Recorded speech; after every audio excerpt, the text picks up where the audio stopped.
Letters of John Nelson Darby, Volume 1, Letter 241E, of 1031.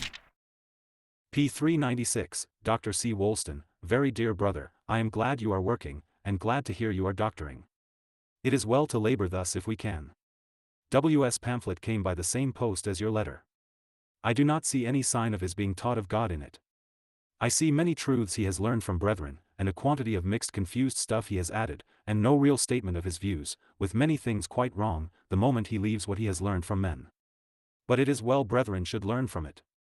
If they have left their first love, they are called to humiliation and repentance.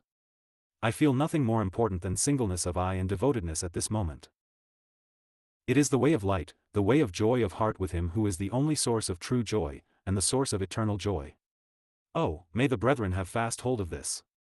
All they have learned is of no use without it, in their faith and for others, they will lose. That heart devotedness to Christ and obedience will only be thought of value in the past, when we come to meet him.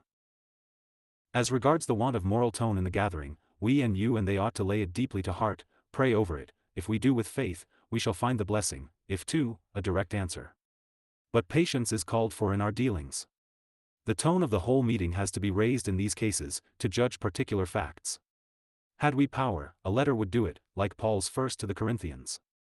That we have not always, but we have always the sure resource of the faithfulness of Christ the blessed Lord, who loves his own, and has purchased them at the price of his own blood, so that we can count upon his desire to bless them.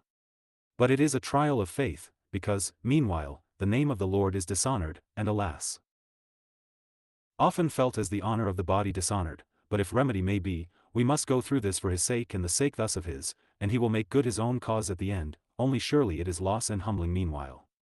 The Lord arouse his saints by his power, that he may give them light.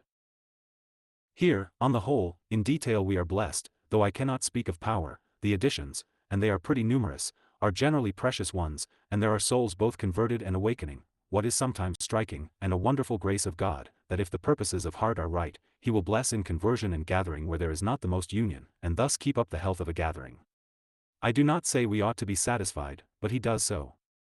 I have been up the country and in the bush, pretty cold, 26 degrees below zero, but found mercy, and the Lord carrying on his work. It is spreading about more or less, and souls inquiring.